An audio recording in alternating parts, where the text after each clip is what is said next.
Hello guys, Josh MC2000 here, and today I'm here for part 4, and 4 of Comic Book Carnage. And today we're going to be doing my thoughts, and we're going to be going over my thoughts on The Killing Joke by Alan Moore, the comic book versus the animated movie, and oh my word. This is another example of why Alan Moore doesn't put his name to anything that gets adapted. Okay, right then. First thing I want to get out of the way, this film would have been fine if they just didn't add the prologue. Killing Joke was already a complete story. They didn't have to throw in an extra thing just to make us care about Batgirl. Because I mean, Batgirl fans already care about Batgirl. You don't need to add in an extra prologue that, may I add, slants a lot of the motivations in Alan Moore's original work.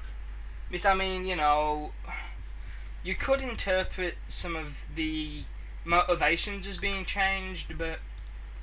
Okay, one thing, I'm not going to spend too long talking about the film, because honestly the animated film would have been fine if it wasn't for the prologue. So I'm just going to say, if you're going to watch the animated film, skip the prologue. Other than that, it's a fairly faithful adaptation. There's a couple of other changes, like, you know, but minus that, it's a good adaptation, solid adaptation. Anyway, now onto the comic book by Alan Moore. Right then,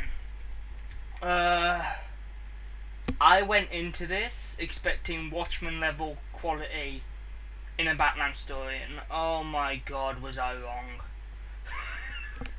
I don't mean to slate Alan Moore because most of his work is great, but Jesus Christ, I so much prefer Under the Red Hood. Ugh.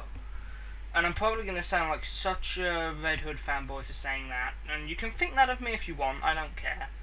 But honestly, maybe, I have a theory for this, maybe it's because I didn't read it at the time. Maybe because I wasn't born at the time and I didn't read it at the time. It wasn't shocking for me, because I'm used to the idea of Barbara Gordon being in a wheelchair. I'm used to the idea of her being Oracle. So, maybe for me, it was lost. The whole emotional impact of Barbara Gordon being paralysed. Maybe for me, that was lost. And also, I think maybe that might be why some people don't appreciate Under the Hood as much as I believe people should. Because I think now that Red Hood's become so mainstream, nobody is surprised when he takes that helmet off and it turns out to be Jason Todd. And I think stories like that rely a lot on surprise, big plot twist, don't work years after their release. And I mean, like, you're getting on for like pretty much a decade after Under the Red Hood has come out, and because it came out in 2005 originally, it was made more aware when the animated film came out in 2010, but you know, whatever. But it's the same case with that we've got here with Alan Moore's work. And can I just say, the artwork in this is probably the most realistic I've ever seen in a comic. It's like, the artwork in this is absolutely brilliant, and the animated film doesn't do the artwork justice. I honestly believe the artwork in the animated film is miles off the comic book. The comic book's artwork is just brilliant.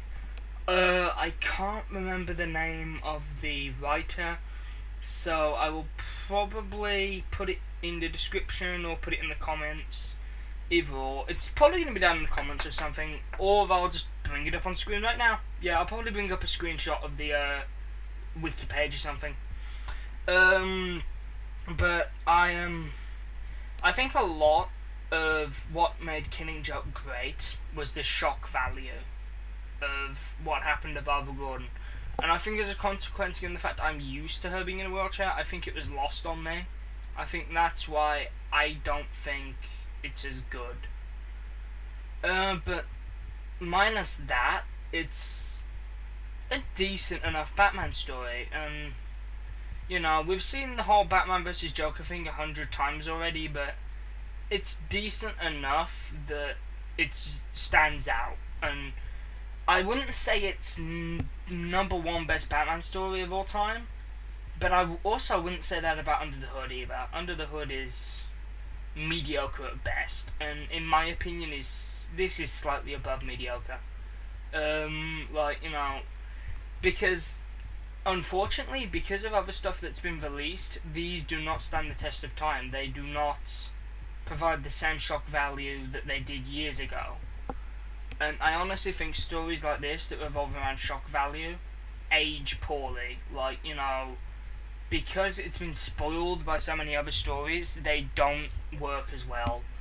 And I honestly think it's a shame, because I wish I could wipe my memory of Barbara being paralysed and Barbara being Oracle and go back and read this again and just see what my thoughts are.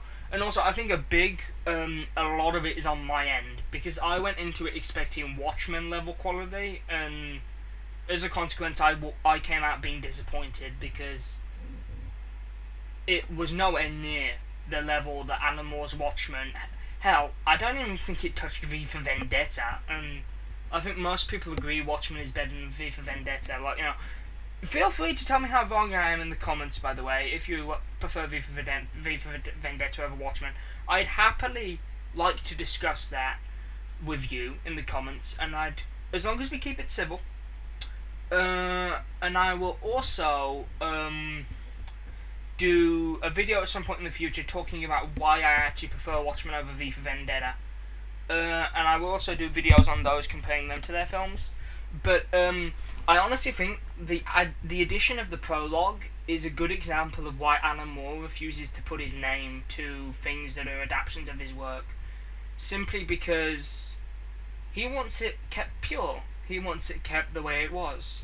But people, Hollywood and directors, love to add things, love to tweak things, and I honestly think this rats Alan Moore right off, because I can't remember what film it was, but there was a film based on his work, and after that he said, right, I'm not having any of my work, any of my works that are adapted, I'm not putting my name to it. And I think the only one he was even remotely happy with, I wouldn't even say remotely happy with, because he didn't particularly like Watchmen, but he could see the potential in Watchmen, I think, based off of some of the stuff that he'd apparently said. But then again, just internet rumours as well, to be honest. So, I wasn't there, I haven't spoke to Alan Moore about this, so I'm not 100% in the know. I don't know 100% what he feels about Watchmen. But as a fan, I'd say the Watchmen movie, minus the changes to the ending, is pretty accurate. And there's just a few things that have changed. And obviously there's more emphasis on action, because it's a movie. But, like, you know, I honestly do think that, as I said before, Killing Joke, if I'd have read it when it came out in, I think, 1988? Yeah, I think it came out in 1988, I'll double check that. Again, it'll flash up with wiki page if I get it wrong. I'm sorry. I did a comic book project as well, so I should know this. I did like a massive thing for my media on comics, and I covered Killing Joke as part of it. And I did loads of research on Killing Joke, Under the Hood, Lost Days, Death of the Family. I think, did I cover Hush? Hush, Hellblazer. I covered loads of them, and I covered loads of different comics from DC and Marvel mostly. Covered a bit of Walking Dead, covered a bit of Image. Actually, I say Hellblazer, but Hellblazer was Vertigo. I covered the Vertigo version of Hellblazer, not the Rebirth. And also that's going to be the second part of the My Thoughts video. Okay, so let's move on to the second thing, which is going to be the new art style in Hellblazer. Oh my god, the new art style in Rebirth Hellblazer is terrible. I hate the art style in this. It used to be realistic, it used to be gritty, and it used to fit Constantine so well. But this is just... hell, this is childish, some of the drawing, and it doesn't look realistic remotely. And I mean, part of the charm of Vertigo is it looked grubby, it looked dirty. Like, the drawing looked... the way it looked, and I was so disappointed because I saw the cover of the volume and I looked at it and it looked classic, like, you know, Wolf Among Us art style Vertigo. It looked like that. And I was thinking, okay, I'm going to open this and it's going to be Wolf Among Us-esque art style. And, like, you know, and also, speaking of art style, going back to Alan Moore's work for a second, all of Alan Moore's work I've read so far has a really stunning art style. Like, Watchmen had the secondary colours, Killing Joke had the realism, V for Vendetta had that kind of, I don't know how to describe it, it had that thing about it.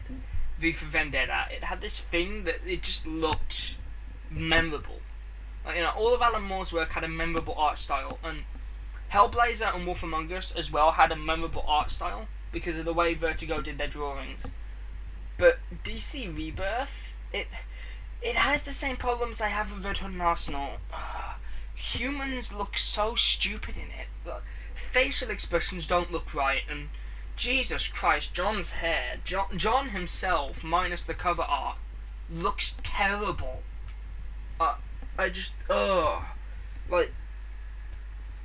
I need, with my comics, I need a 50-50 balance between good art and good story. If it's like 75 good art and if it's more weighted towards good story and a bit more on the dodgier art style, it can bug me a bit. And Hellblazer's art style isn't to the point where I don't want to read it, but the new Hellblazer's art style is very much like, okay, doesn't really fit the story, seems a bit out of place. Like, you know, whereas the original Hellblazer art style fit the story, and it was gritty, it was grimy, it fitted this exorcist that is really a terrible person. Like, you know, it fitted that, and I honestly feel DC is losing that. Its unique art styles with stuff, it's losing it. Because, I mean, sorry to bring back to Under the Hood, but Under the Hood has some of my favourite art. And New 52 Red Hood stuff, the art style was, I just don't like the artist that they had on that. Jason's helmet looked like it had a face carved into it, and I'm like, no, that's stupid. That looks weird. Don't do that. And there's just some stuff art style wise that with newer DC comics just bugs me. And I look at the art style in Marvel, like Darth Vader, the Marvel style in Darth Vader, the art style in Marvel's Darth Vader captures Star Wars and Darth Vader perfectly. It captures the essence of Darth Vader, and I read that, the artwork fits the story perfectly. And then I pick up some DC comics and I'm thinking, what the hell is with this art style? It looks terrible. Some people in the DC art department need to be fired, and quickly, because I know there are some comic book readers that are more concerned about the art style than I am, and like, for me to gripe on about the art style, you've got to be doing something wrong. It's got to really not fit the story at all. I mean, I'm going to show you some Red Hood and Arsenal artwork here, and I'm now going to show it next to, I'm now going to show you one of my favourite panels from Batman Under the Hood. See the difference? Okay, now I'm going to show you a classic piece of Hellblazer. Okay, you see that? Now let's have a look at John in the new one. Again, do you see what I mean about the decline in art style quality? I mean, it's just, is it that much to ask to have great art as well as great storytelling, or can we only have one or the other? Because, I mean, sorry to rag on at Red Hood again, I'm really terrible at this, but Red Hood's one of my favourite comics and I read it a lot. But the Rebirth Red Hood balances good art with good story, and okay, you can have some dodgy moments where there's dodgy art or a bit of dodgy story, but, you know, mostly they strike that balance between a decent enough story and decent enough art to keep you reading without complaint. And it's the same with Deathstroke. Decent story, decent art. But, you know, and you're thinking like, well, Deathstroke's always had good art, and especially New 52, I love the art in New 52 Deathstroke. I honestly think they need to do a Red Hood and a Constantine series with that kind of art, because the art in the early New 52 Deathstrokes, Volume 1, Volume 2, were incredible. And I also liked the fact that it was graphic, because is it just me, or do comics these days feel really censored? It's like, again, looking at this picture from under the hood, in New 52 Red Hood, there is not this level of graphicness, there's not this level of injury being shown to the characters. Whereas, let me show you one of the worst panels from Deathstroke. Okay, you see that? You know, I just think they need to clone the writer of Deathstroke. They need to take this guy and make multiple copies of him, because honestly, if most DC Comics had this artist, I don't think anybody would really complain. And, like, you know, I don't know. Also, the Batman artist, the artist for Batman in Rebirth is just brilliant. Like, the Batman art is really good. So it just seems to me like some of the more mainstream comics are getting all the good artists, and then those that seem to be dropping off in sales are getting shunned with the crappy artists. And I don't think that's right, because I think if you've got a series which is struggling to sell copies, having bad art isn't gonna help. Because, I mean, like, Hellblazer, the original Hellblazer, John Constantine the Hellblazer, was the longest running Vertigo series. And it ran for like 300 issues total, I think, if I remember my research correctly. And, that was a total of 15 volumes, all pretty big volumes. Like, you know, you're talking like Punisher Max size volumes.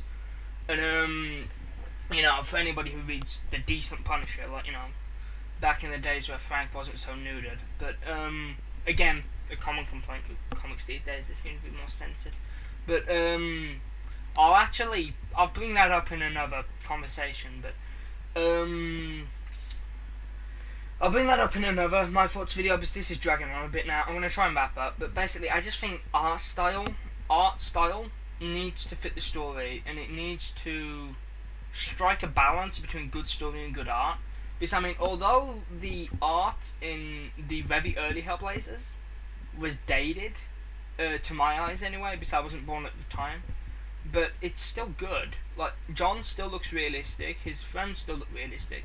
And the stuff that's supposed to be unsettling and scary, because Hellblazer is borderline horror, looks unsettling and scary. Like, you know, the art was just down. Like, they had the art down and it fit the story. Some more modern pieces, like New 52 Deathstroke, World's Deadliest Assassin, a guy that takes no prisoners, the art style was down and on point. Like, you know, that was probably one of the most brutal New 52 comics. Like, you know, and it fits Slade Wilson perfectly. And it's a shame it didn't carry on in Rebirth, but Rebirth art is still pretty good. Still feels pretty militant, still feels pretty Deathstroke. Like, you know, especially some of the things I've got coming up here. But, I think art style needs to fit story, not art style fit a demographic. Like, you know, because, with New 52, a lot of it is like later New 52 stuff. They decided to make it more light-hearted, so I think they took a more kiddish art style and a bit more kid-friendly art style. And as a consequence, some of the stories suffered, because some of those stories that should have been dark had a neutering on tone and had a really childish art style. And you're just thinking, like, why? Because, you know, Punisher Max never had a childish art style, and it was quite graphic. I mean, like, you know, when I picked up Punisher Max, other than Watchmen, it's probably one of the only things I've been asked to present ID for in my local comic book shop. It's probably like, I picked up my Punisher Max, like, and it's probably one of the only comics where the guy has said, you know, young man, can I have your ID, please? And I present my ID. And it was the same with Watchmen. I think also Killing Joke. But then again, it's kind of expected with Alan Moore's work, because Alan Moore likes to talk about political and controversial stuff in his work, which is another thing I'll talk about in another video. Because Watchmen's very political, so's... you could argue Killing Joke is controversial, And V for Vendetta is definitely political. That is like V for Vendetta is massively political. Like some of the vibes V for Vendetta treads is very political. And also Hellblazer takes the mick out of political. Oh, fun fact by the way, we've been talking a lot about Alan Moore this video because Constantine was originally created by Alan Moore in Swamp Thing. The artists wanted to draw a Sting lookalike, and he was just thrown in. And Alan Moore later picked up this character and ran with it and created Constantine. And my God, Alan Moore, thank you. You created one of my favourite characters. But you know, the video's getting pretty long now, so this has just been some of my thoughts on. Literally, this has just been me opening up Audacity and talking about these two topics. That's pretty much what this series is. This mini-series, my thoughts, is literally just going to be me picking out a handful of topics and then me sitting here and talking about them with images to prove points and illustrate points. But, you know, feel free to leave questions, leave suggestions, and whatever down in the description, and I will look at them and get back to it. I will see you in the next video. Have a good one, everybody.